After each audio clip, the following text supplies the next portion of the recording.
আসসালামু আলাইকুম। পঞ্চম শ্রেণীর প্রিয় শিক্ষার্থীরা, তোমাদের গণিত নতুন বই ২০২৬-এর আজকে হচ্ছে ৫০ নম্বর পৃষ্ঠার সমাধান দেখব। ঠিক আছে? তো এগুলো হচ্ছে খুবই সহজ। এখানে হচ্ছে তোমাদের কিছু মিশ্র ভগ্নাংশ বা হচ্ছে অপ্রকৃত ভগ্নাংশ দেওয়া আছে, সেগুলো পূরণ করতে হবে। তার আগে আমাদেরকে এখানে একটা বিষয় দেওয়া আছে, সেটা দেখো, খুব ভালো করে খেয়াল করবে। ঠিক আছে? তো এখানে দেখো, এখানে বলছে আমরা কিভাবে অপ্রকৃত ভগ্নাংশকে মিশ্র ভগ্নাংশে রূপান্তর করতে পারি। ঠিক আছে? সেটা কিরকম? এখানে দেখো, এখানে একটা অপ্রকৃত ভগ্নাংশ দেওয়া আছে, এটাকে আমাদের মিশ্র করতে হবে। আর তার আগে আমরা আচ্ছা, রং এটা আমরা কিভাবে পূরণ করব? দেখো, এখানে ৯ দেওয়া আছে। ১, ২, ৩, ৪, ৫, ৬, ৭, ৮, ৯। এই ৯ ঘর হচ্ছে পূরণ করবা। ঠিক আছে? তাহলেই হয়ে যাবে। এখানে দেখো এটা যদি আমরা পূরণ করি, দেখো কিভাবে। যেমন ৪ দুগুণে ৮ হয়, তাই না? ৪ দুগুণে এখানে নিচে ৪, ৪ এখানে ৪ই থাকবে। আর এখানে ৪ দুগুণে ৮ হবে, এখানে ২ হবে। ৪ দুগুণে ৮ হয়, কিন্তু আমাদের তো ৮ হইলে হবে না। উপরে যে ৯ দেওয়া আছে, তাই না? তার মানে উপরে ভাগশেষ আমাদের ১ থাকে, এখানে ১ বসাই দিবা। তো আমাদের এটা ফিল আপ হয়ে গেল। ঠিক আছে? যেখানে করে দেওয়া আছে, দেখো, এটা করে দেওয়া আছে। আচ্ছা, যা হোক, আমরা হচ্ছে নিচেরগুলা হচ্ছে করব। নিচে দেখো, এখানে দেওয়া আছে আমাদের খালি ঘরগুলো। তো এইগুলো হচ্ছে আমরা মূলত করব। এখানে দেখো আমাদের ১ নাম্বারটা এটা কিভাবে করতে পারি। ঠিক আছে? এটা হচ্ছে আহ, একটা ভগ্নাংশ আকারে আছে, এটা আমাদের কয় ঘর পূরণ করতে হবে? ৭ ঘর। ঠিক আছে? আর এটাকে কিভাবে আমরা ভেঙে দেন হচ্ছে এখানে বসাবো, সেটাও আমরা এখন দেখাবো। ঠিক আছে? তো চলো, ১ নাম্বার আনসারটা তোমাদের এখানে আমরা করে দেখাই। তারপর হচ্ছে ২ নাম্বারটা করব। ঠিক আছে?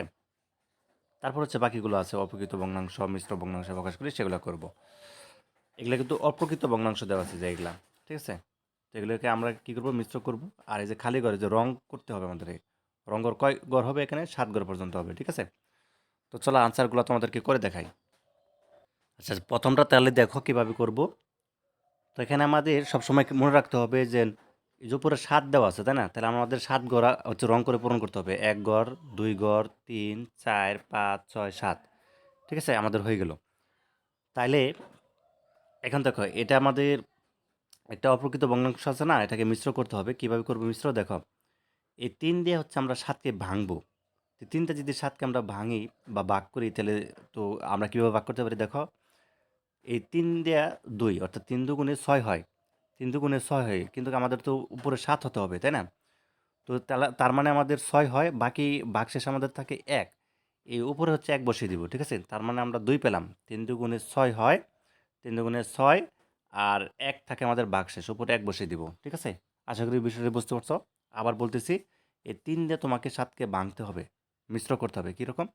৩ দুগুণে ৬, আর ভাগশেষ থাকে ১। ঠিক আছে? এই মোট হলো ৭। ঠিক আছে? ৬ আর ১ যোগ করলে ৭ই হয়। এই ৭ই হবে। আচ্ছা, তারপরে নিচেরটা করো। নিচেরটা ঠিক একই রকম অঙ্ক, সেম অঙ্ক নিচেরটা। এটা দেখো, ৫ দিয়ে ১৬কে ভাঙবা। ঠিক আছে? আচ্ছা, ১৬ ঘর হচ্ছে এখানে পূরণ করতে হবে। ১, ২, ৩, ৪, ৫, ৬, এভাবে হচ্ছে ১৬ ঘর করবা, মানে রং করবা আর কি, ভরাট করবা। আর এটা মিশ্র করতে হবে। এটা কিন্তু অপ্রকৃত ভগ্নাংশ আছে। কীরকম, কীভাবে বুঝলাম? কারণ নিচে দেখো আমাদের ৫ দেওয়া আছে, আর উপরে ১৬, মানে উপরে বড় সংখ্যা দেওয়া আছে, তাই না? এটা হচ্ছে অপরকৃত ভগ্নাংশ, এটাকে মিশ্র করব। কিভাবে করব? তাহলে দেখো, ভাঙি। ৫ দিয়ে ১৬কে ভাঙবো, তাহলে দেখো ৩ ৫ ১৫ হয়, আর ভাগশেষ থাকে ১। ঠিক আছে? বুঝতে পারছো? এই ৩ দিয়ে আমরা যদি এটাকে গুণ করি, তাহলে ৩ ৫ ১৫, ৩ ৫ হয় ১৫, আর ভাগশেষ কিন্তু আমাদের ১ থাকে, এই যে ১। ১৫ আর ১, এই যে ১৬ই হয়, এই যে ১৬ হচ্ছে। ঠিক আছে? আশা করি বুঝতে পারছো। আচ্ছা, এরপর দেখো, এখানে আমাদের বলছে অপ্রকৃত ভগ্নাংশকে মিশ্র ভগ্নাংশে মানে প্রকাশ করি। সবগুলো দেখো অপ্রকৃত আছে। কিভাবে বুঝলাম? এই যে নিচে ৫ দেওয়া আছে, উপরে ৭, তার মানে ৫-এর চেয়ে কিন্তু ৭ বড়, মানে উপরে দেওয়া আছে বড় সংখ্যা, তার মানে এগুলো হচ্ছে অপ্রকৃত ভগ্নাংশ। আগেও বলেছি আমি, আগের ভিডিও যারা দেখেছো তারা নিশ্চয়ই জানো।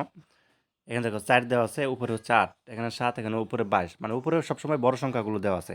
তার মানে একটা অপ্রকৃত ভগ্নাংশ, কিন্তু আমাদের মিশ্র করতে হবে। মিশ্র হচ্ছে এই যে এরকম করতে হবে। তাহলে দেখো, এটা আমরা কিভাবে করতে পারি। আর এখানে ৫টা অঙ্ক দেওয়া আছে, তাই না? ১ নাম্বারটা দেখো, এখানে ৫ এবং হচ্ছে তোমাদের কত দেওয়া আছে? ৭।